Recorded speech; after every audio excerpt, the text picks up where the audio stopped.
Guys, hello, hello, hello. Happy Thursday. It's February 20th, 2020.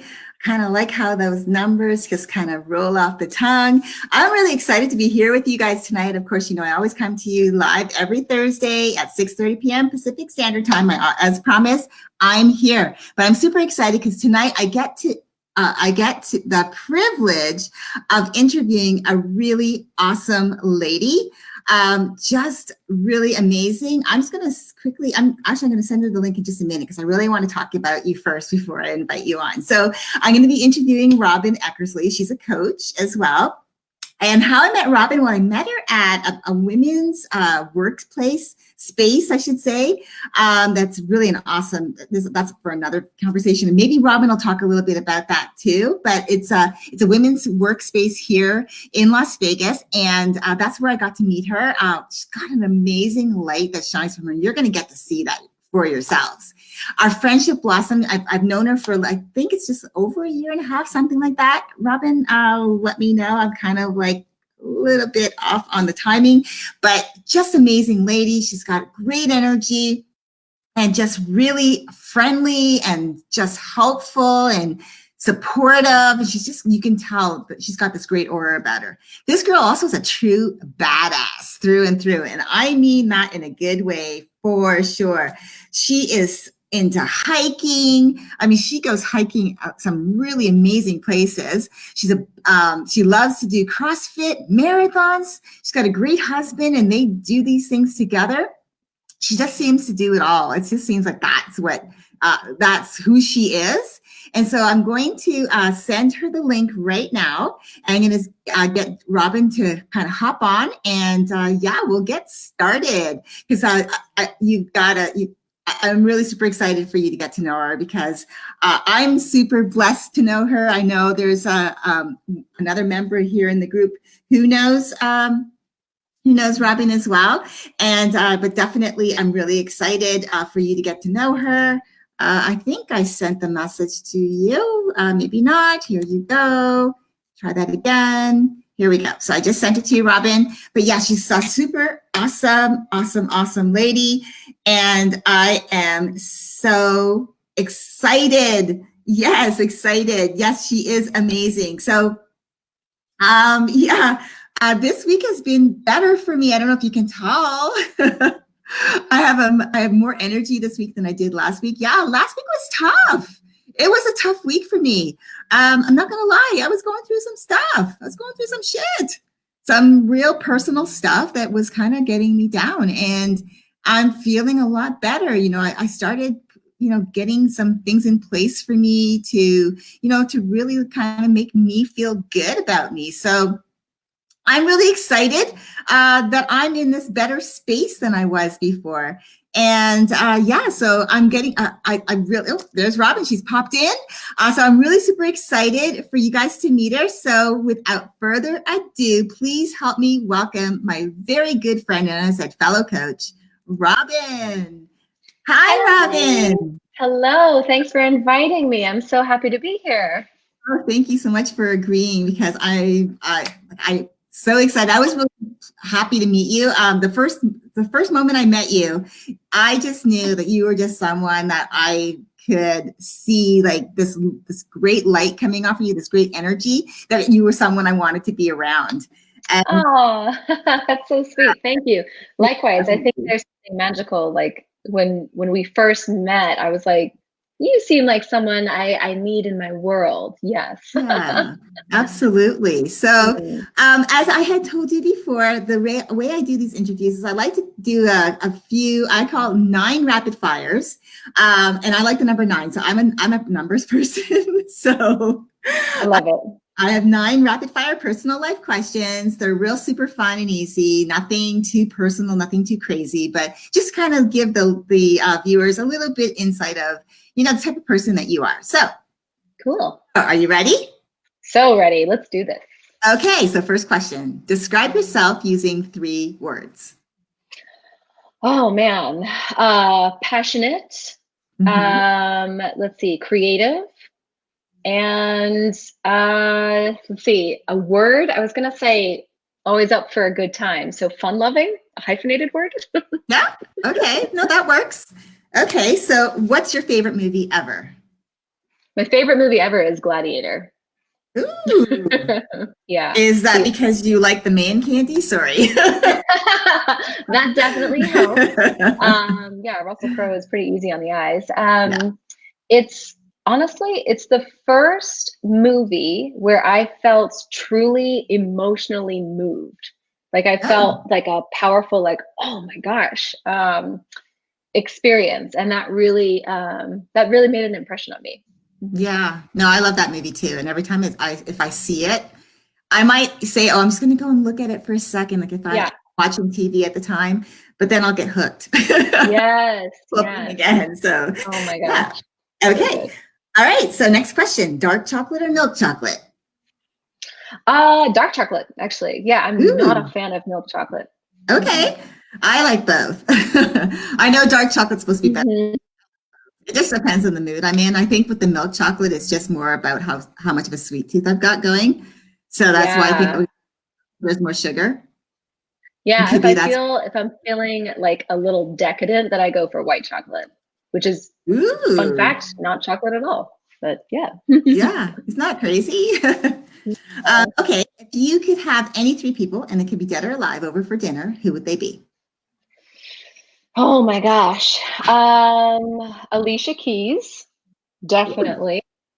okay, Let's see. interesting. Let's see. Yeah. I really admire her and her work. Um, oh my gosh, there's so many amazing people. Probably also Beyonce Okay, and let's see, Diane von Furstenberg. okay, so you're getting Yeah. some fashion in there. Okay, Yes. Yeah. okay, I'm fascinated by creative people and how they insist on not compromising with their creative vision. I love okay, that. I love the yeah, dedication to vision. Mm. absolutely, I agree for sure. Okay, Mhm. so that's cool. What would you say has been your greatest accomplishment in your life? Probably leaving a very violent and domestic relationship. Yeah. Wow, okay.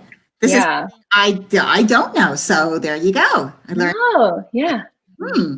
Okay, well, thank you for being personal. Yeah, absolutely. And I'm an open book. You can, that's fair game to talk about if you're interested. So yeah. Okay. Okay, so what would you say has been your greatest lesson learned? Greatest lesson learned is that nobody needs to earn their place in this world. Life is not about earning your worthiness. You are worthy and deserving simply by being alive. Yeah, no, and I love that Mm. because a lot of time people, especially as women too, because we are so emotionally driven, Mm. we do wear our emotions, and sometimes we get people like to say things about us. Oh, you're a woman, you're so emotional, but I love having emotions, and I feel though that a lot of the time because of that, we will allow other people to tell us our self worth, and Yes. that's because we are, I don't know if we're all empaths, but I feel like as women, we will attach ourselves to other people, emotionally. And so Mm. the self-worth piece, I think, gets in there where we start thinking that our self-worth is based around how someone sees us, where it's really Yeah. he's staring back at us. We should be telling ourselves that. So I love that you said that. Yeah. Yeah. I mean, the idea of worthiness is, oh my gosh, that's something we could talk about for like 3 hours. Oh yeah. That was a hard lesson to learn for me because honestly, um, I learned that worthiness was based on like the role that you can play in someone's life, Mhm. which, another conversation led me down the path of being kind of locked into a very dangerous relationship because I valued my place in other people's lives over my own hopes and dreams. And if someone were to ask me earlier in my life, what did I want out of life? I That would be a ridiculous question to me because it was never about me. It was always about making sure everyone else is okay. Right. Yeah. Yeah. Wow. Yeah, it's so true. What I'm really happy about now is because I feel like it's the era of the woman and we really are starting to come into our own. So we're starting to be more vocal and supporting each other being. Mm. So I really think that that's great because, I grew up where my mom had allowed this man in our life who was very physically abusive to her.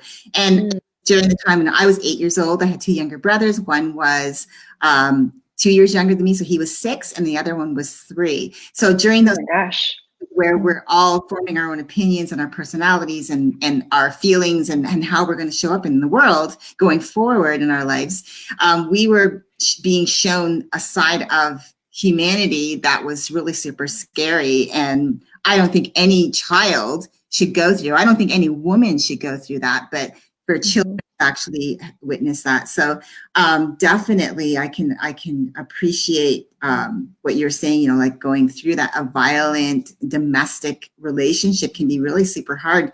The scary part is a lot of women, their self-worth becomes so ingrained with that relationship that they don't feel comfortable or confident enough to leave it for fear that who are they even good enough to be without someone like that? So that is, like you said, a whole other conversation that we could for hours and hours. So yeah, definitely. For sure. Yeah. Okay. So there's 3 more questions. Okay. So what's the best piece of advice you've ever received? Let's see. The best piece of advice was, I can't remember who mentioned this, but the idea of being your own best friend. Take your own advice. The thing that you would wish for your very best friend to do, for you to take that advice yourself. Because kind of echoing what we were talking about a second ago, sometimes we end up wishing the best for everyone else, and then we feel like no, that can't be me. That's so selfish for me to put myself first. That's so selfish for me to upset the status quo because I'm uncomfortable. But of course we would encourage our friends, our best friends, to go for the promotion, leave that terrible person, go do you, go pursue your hopes and dreams. But when it's time for our hopes and dreams, we're singing a different tune, and we get that, like, I don't know if I could, I don't know if I deserve to do that. Like, who do I think I am to do that? So to be your own best friend and to step into the advice that you would give a loved one. Yeah, no, that's great. Thank you so much for sharing that. Okay, so now here's last 2 questions. Name a book you read that positively shaped you. Yeah. Yeah. Let's see. So one book that I've read 3 times this year already. First of all, what's your view on cursing here? You can say whatever you like. Okay. You know what? It's life, and we're women, and we're here to support each other. That's life. Yes. So there's a book by Denise Duffield Thomas, I think that's her name, that I've read 3 times, and I'm still reading again. It's called Get Rich, Lucky Bitch. And yeah, it's all about money mindset, self-empowerment through financial abundance, and working the universal law, essentially, and the law of attraction through being financially empowered. And there's a lot of life lessons in there, and there's a lot of, it's nothing new. If you look for universal law resources, it's nothing new. But the way that she phrased it is really resonating with me specifically lately. Yeah. So Get Rich, Lucky Bitch by Denise Duffield Thomas, I think is her name. Very cool. For me, the book that I think started me on my journey was Hal Elrod's Miracle Morning. That's a really good one. I am just so impressed by this guy because his life, he was near death, what happened to him, and came back, and just what he's done with his life. He's one person that I could go on. There's many people that I love their books, but yeah, I'm going back and reading different books, and I just love that. And it's funny because if you asked me this 10 years ago that I would be reading self-help books, self-love books, going on a self-love journey, all of this stuff, I would have told you were nuts. I was Yep. the girl that was collecting and keeping 200 plus fashion magazines in my house that be years old, but I go back and look at them because I loved looking at the pictures. I Yes. reading the articles, I was just looking at the fashion. And that's all it was. That was my world. So to say now that I'm a completely different person, I love the person that I am, but it was just, if I was to ask myself, if I was to go back in time and someone was to ask me, if they were to say, like, where do you see yourself in 10 years? I couldn't even fathom that this would be where I'm at in my life. I'm in the same boat. Oh my gosh, 10 years ago, gosh, my concern was not reading. It was where was the next party. It Yeah. was, gosh, a lot can happen in 10 years and a lot can happen in even just 1 year too. Absolutely, for sure. Okay, so last question. If you Mhm. had a spirit animal, what would it be?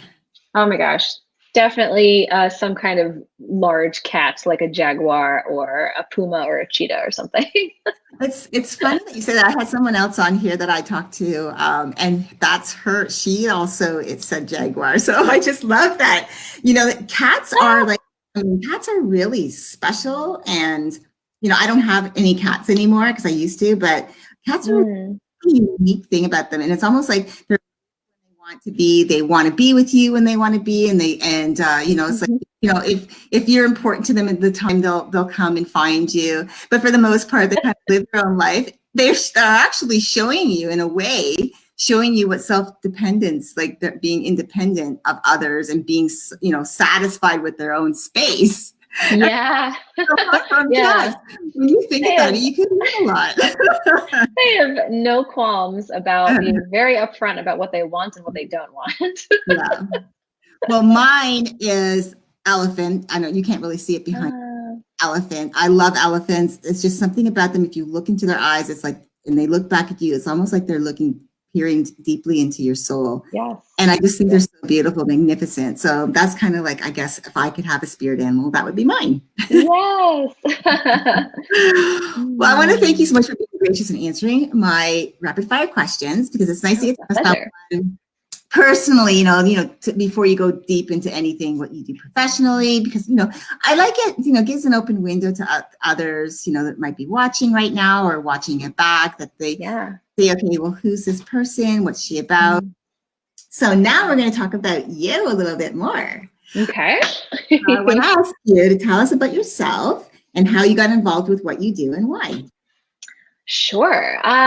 Well, let's see. Well, first of all, I'm an impact and empowerment coach. So essentially, I work primarily with women, but I do have a couple of guys, especially lately, who are floating into my world.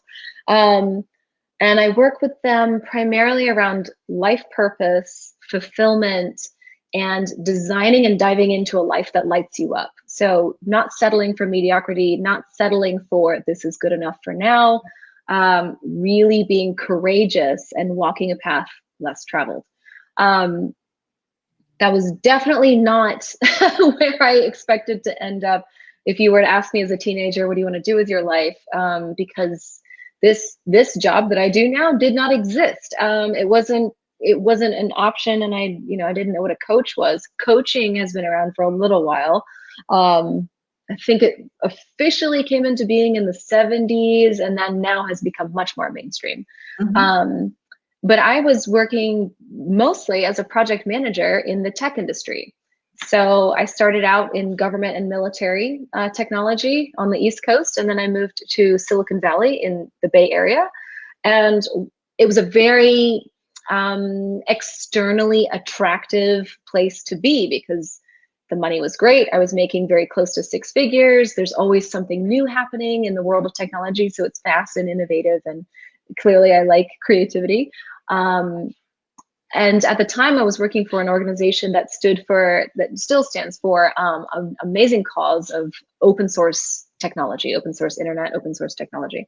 So the idea of access to data being a right for every human being, and that it shouldn't be regulated or stifled. So on the outside, everything looked like this was a life that I should love. At the end of the day, I felt frustrated, stressed, empty, completely unfulfilled. And I was thinking something was wrong with me because I was like, there are people who would kill for this kind of life. There are people who would do anything to have this kind of job, to live in the kind of place that I lived in, to just be around the type of people that I was around. And I got to see the world as well. I was traveling for work all the time. But the toll really came when I acknowledged the fact that there was something within me that was, it felt like it was dying, but at this point, it was actually seeking to grow through me. And it was this thing around purpose. You know, I was like, I am working so hard and spending so much time and energy in this job, and that's great, but is this something that at the end of my life that I can feel aligned with having devoted these precious resources of time and energy toward? And the answer was a resounding no.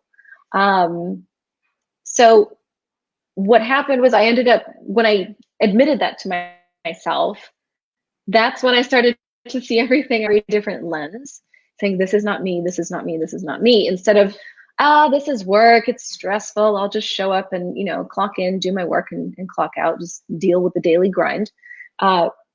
When it becomes more about, the message I was giving myself was, you are wasting your life. And to wake up to that every Monday morning instead of, oh my gosh, I have to do this meeting again Monday morning. It's a very different contrast to how you see your reality. Became very jaded. I was also stressed because my husband and I were planning our wedding. So that was a few months away and I was like, you know, in wedding mania. So I ended, I ended up getting fired 2 weeks before I was going to put my 2 weeks notice in. And I was devastated. It was one of those, you're not supposed to break up with me, I'm supposed to break up with you kind of situations. And so that was very sore to get past. My pride was really hurt. And I also said, well, what do I do instead? And the knee-jerk reaction was to just throw my resume out there to do the same work that I had been doing my whole career, because this is who my resume says that I am.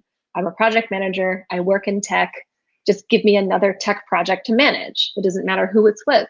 And then my husband was the voice of reason saying, hey, if you haven't noticed, you hate this work, let's not do this again.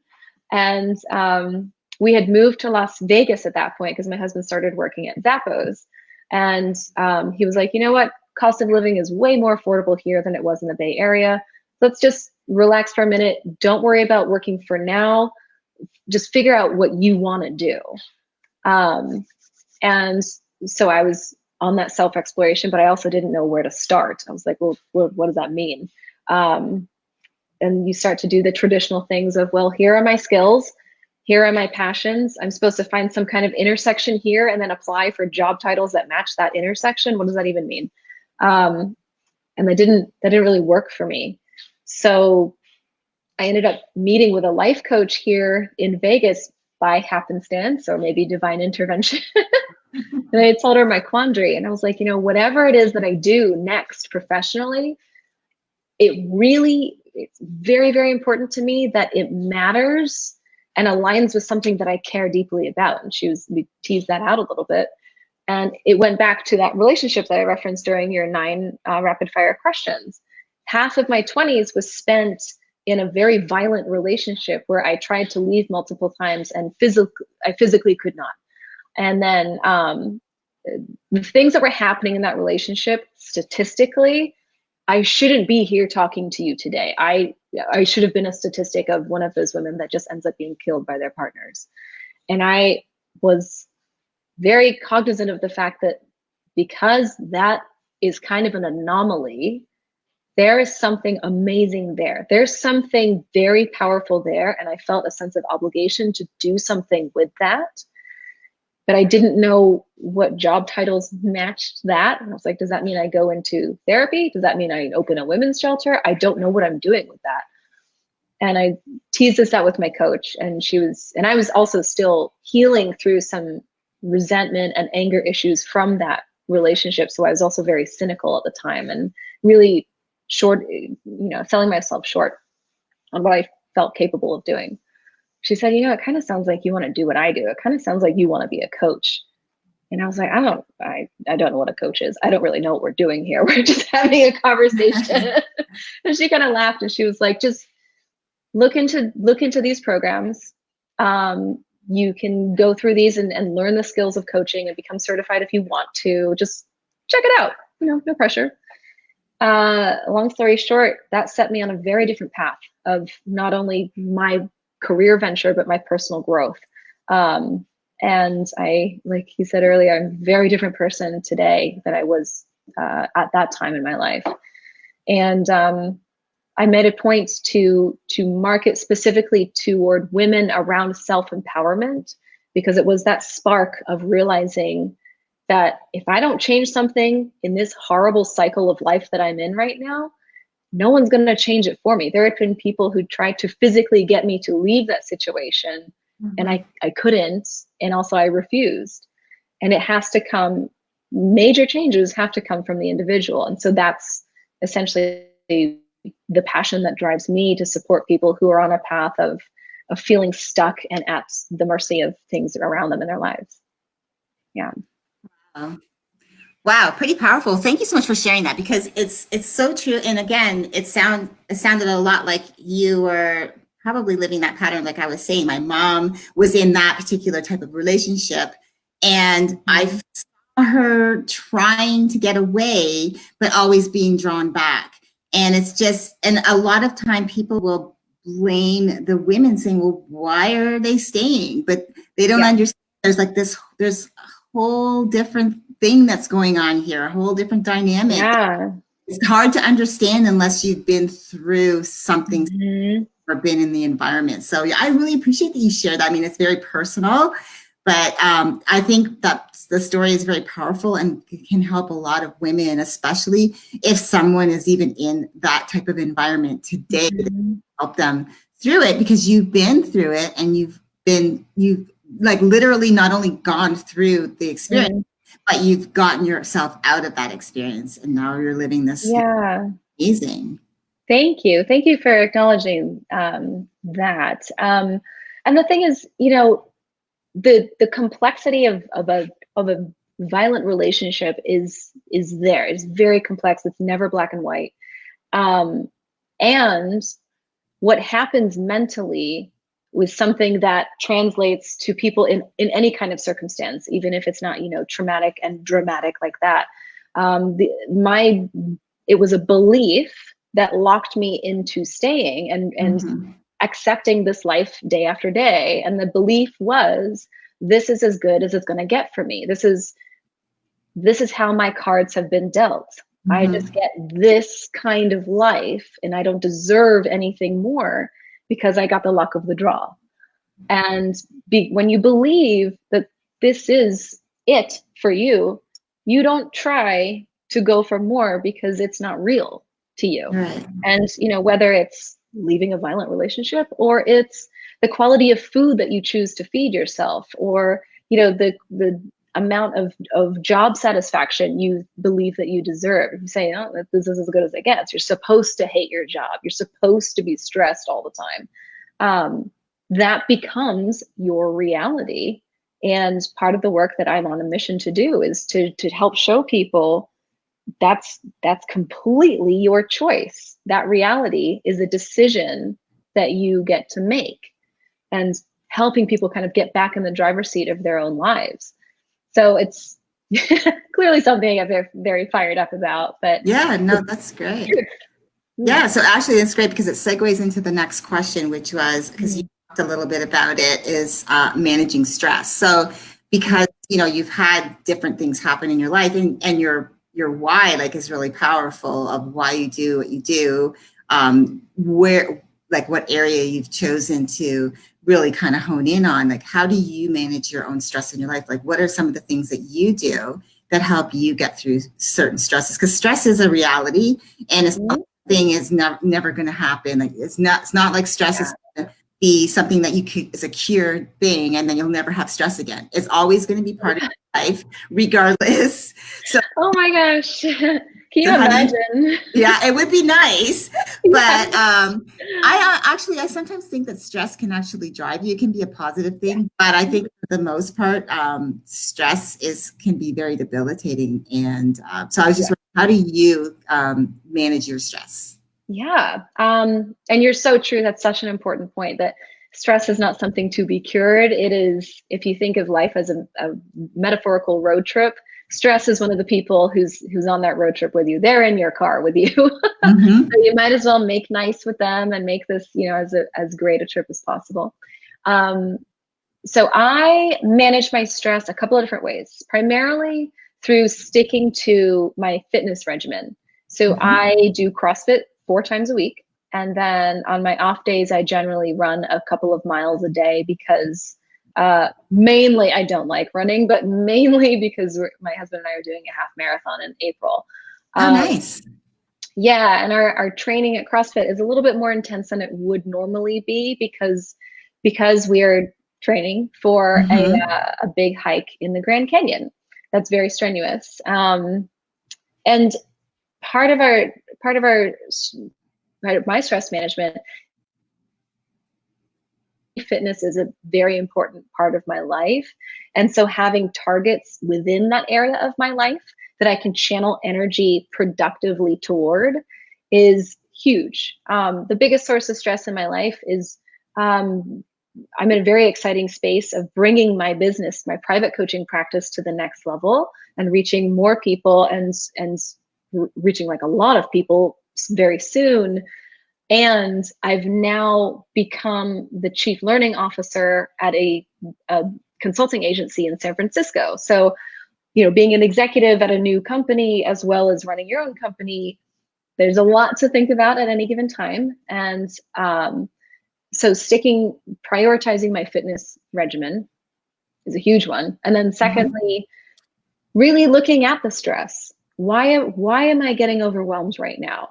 If if I don't get this email out, is my business going to fail? Is the sky going to fall? And obviously it's not. Sometimes that dose of perspective can really be the pressure release valve when Mm-hmm. all of a sudden everything is so serious, everything is so intense. We get in our own heads about how serious something is, whether it's your work or relationship or money, whatever. Giving yourself the grace to recognize this is stress, tapping me on the shoulder and saying, hey, I have a few opinions about what's happening here.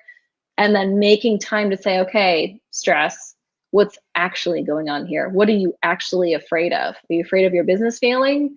Because this thing, it's not going to fail. It's just not because of, not sending that email or not whatever.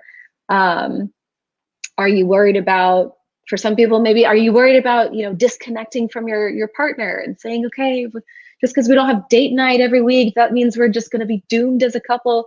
No, it does not. That relationship does not depend on date night. And really cutting to the core of what is the truth Mm-hmm. of the stressor, because stress can seem way blown out of proportion, or it is honestly usually way blown out of proportion.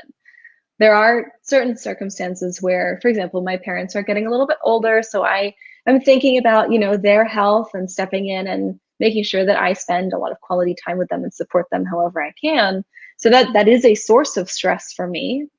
But to make peace with, I'm doing what I can to the best of my ability, and God forbid anything very drastic happens, they'll be around for a few more decades, knock on wood. Mm-hmm. Mm-hmm. Um, so really, perspective and physical channeling of energy outward are my two like absolute go-to practices that really help me.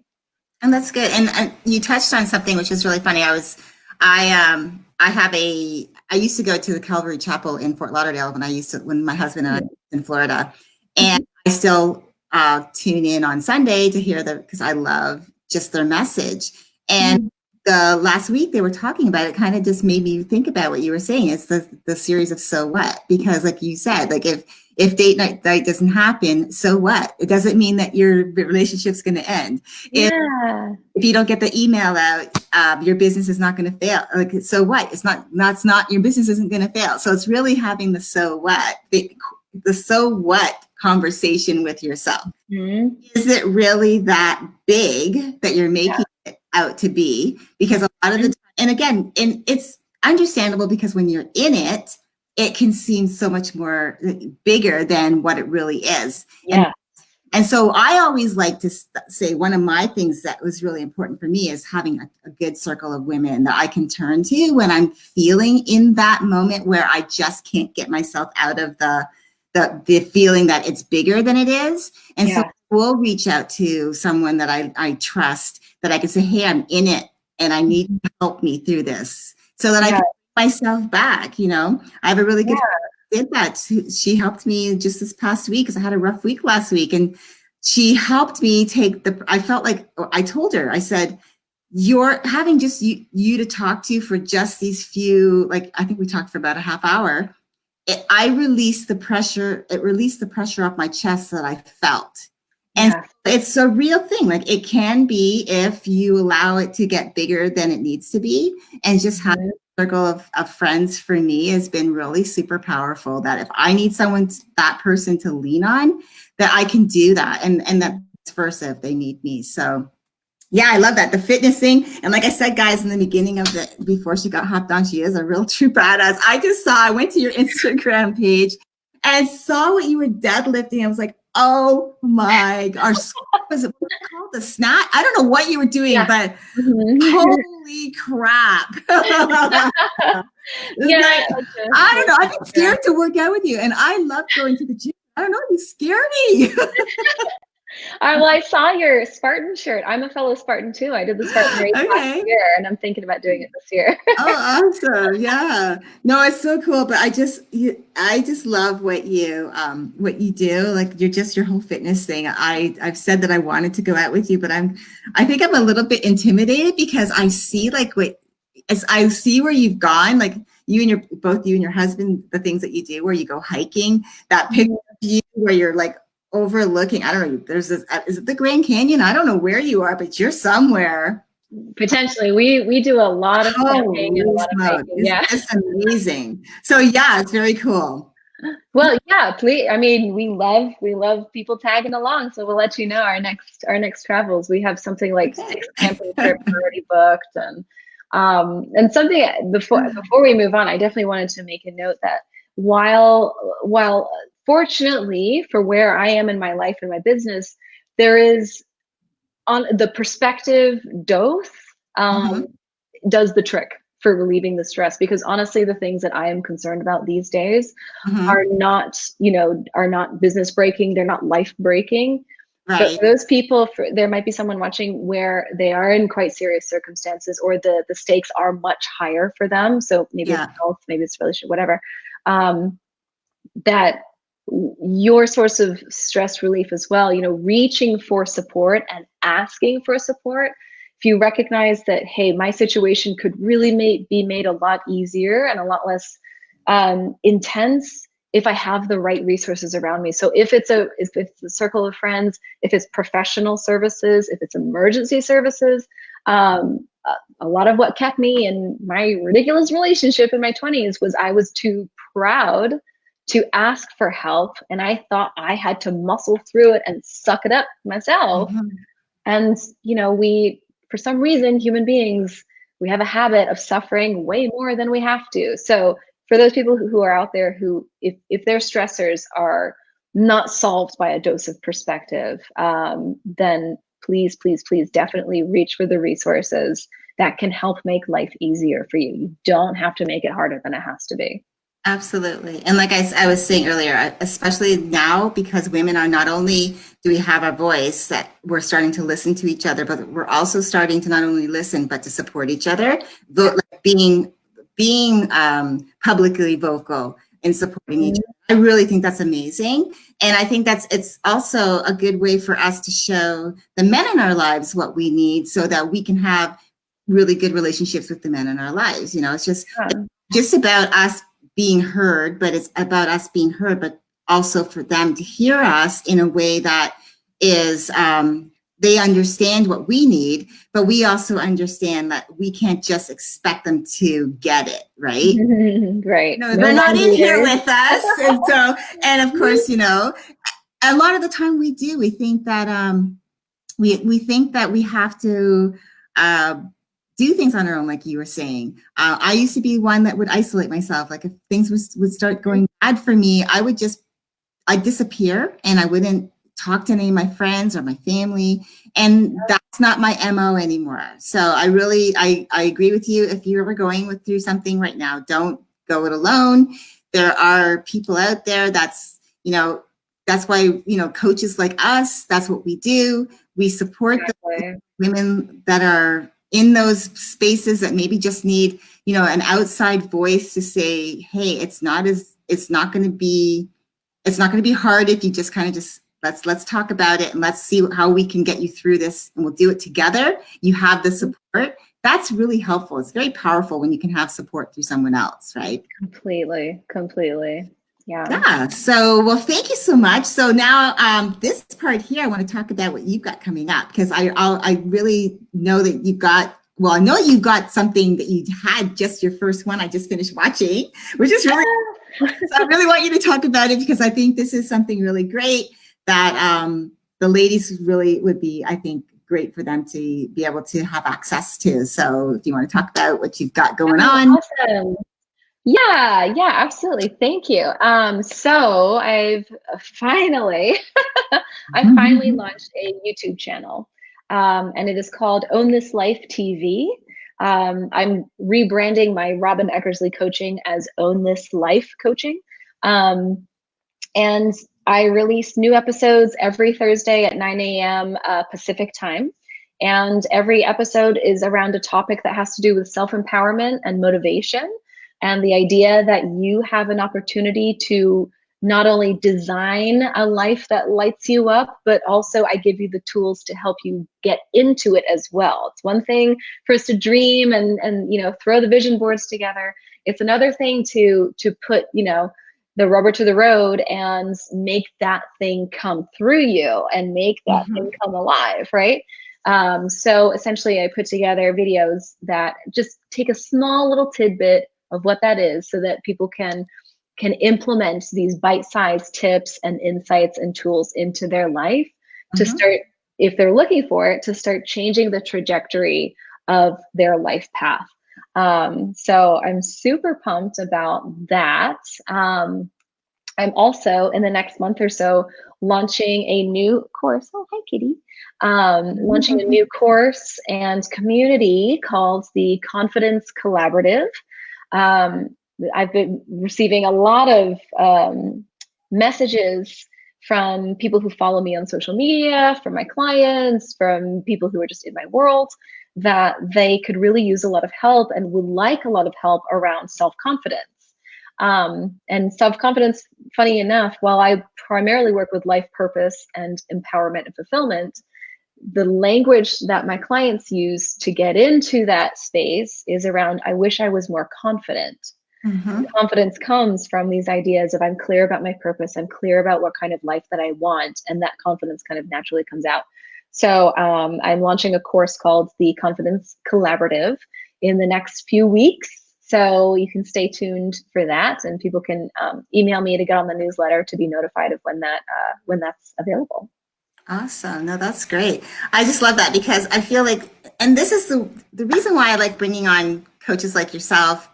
I had Angie Amico on last, and the reason why I bring coaches on like you guys is because I feel like we have a way of like what I do is kind of like the before stages, because a lot of people are living with past things, past traumas.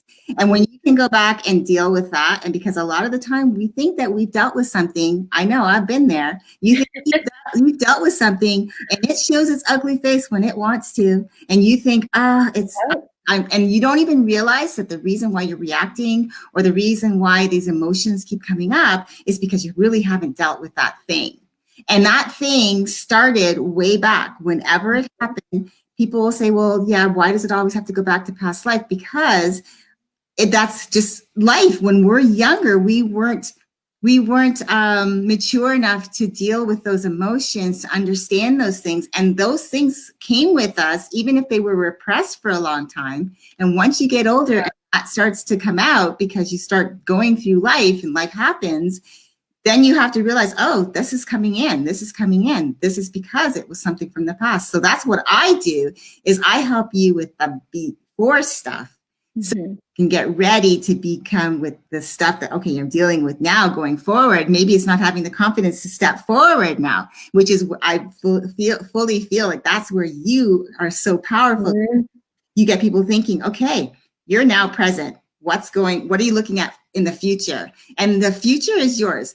I'm going to stand for a second. What does it say on I have a thing here. It says, yesterday is not ours to recover, but tomorrow is ours to win or lose. And cool. I like that. I found it. I can't remember where I found it, but I feel it is so true.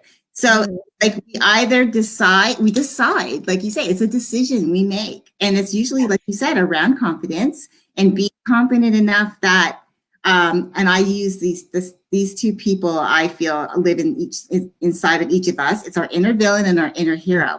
And most of the time we're allowing the inner villain to tell our inner hero, no, not now, because I'm very powerful through this stress that's going on. So I'm going to tell this person, yes, you're right, you're not confident. And this is why you're not confident. And this is why you do this. And we allow that to become our truth.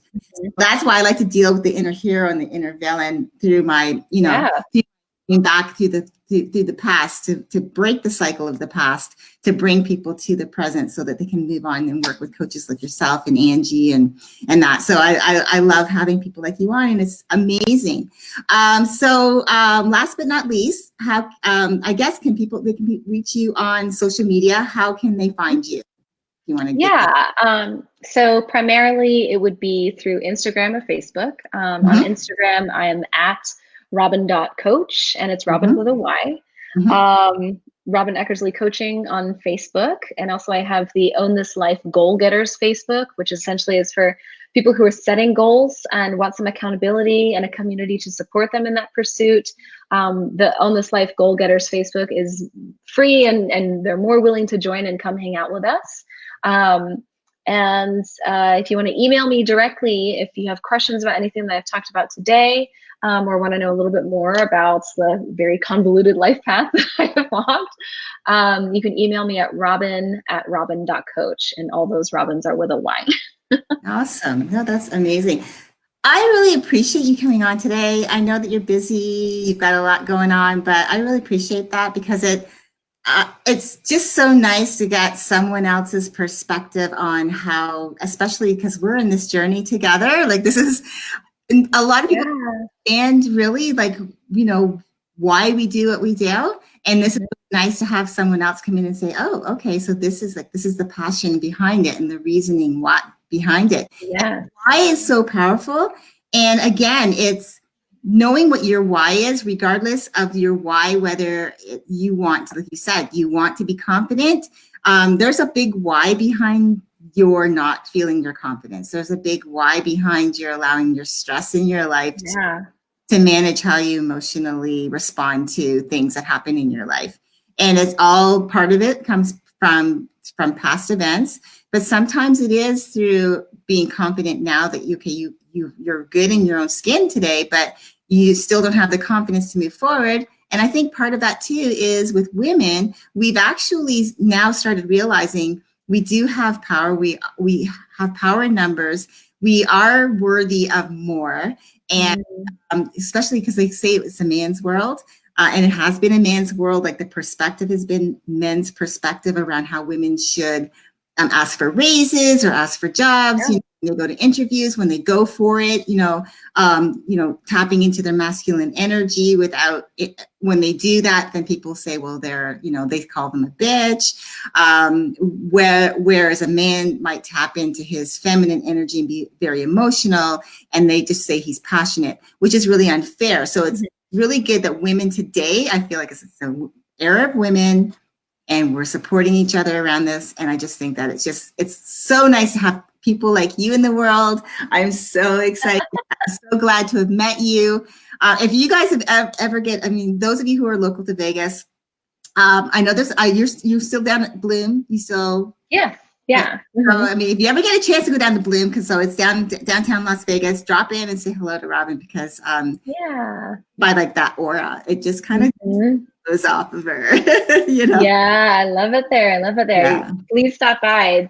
I'm there, and as well as a lot of amazing other women are there too. It's such a great spot to be. Yeah. Well, thanks so much. Let me just check in to see if there's any questions. I know with us being on StreamYard, I can't really see the questions coming in, but let me just see if anyone has anything to say before I let you go. Hey, Angie. So Angie says, Robyn is amazing. Yes, she is. Oh, thanks, Angie. Yeah. But anyways, thank you so much. I really appreciate it. And definitely, guys, check her out on Instagram. You got to check her out on Instagram. Check out her Own This Life YouTube. I just finished listening to the first episode. Very cool. It's just like bite-sized tips and how to just do things like just really simple. But again, we are in that so what, allowing that so what to be so powerful when it's really not powerful. If we just gain that perspective around it. So Robyn, thank you, Leslie. On so much. And guys, I hope you enjoyed it, and definitely go check Robyn out. All right. Thanks, guys. Thank you so much, Leslie. Thank you. See you. You don't have to go off, Robyn. I'll talk to you in a second. Bye, guys. Okay.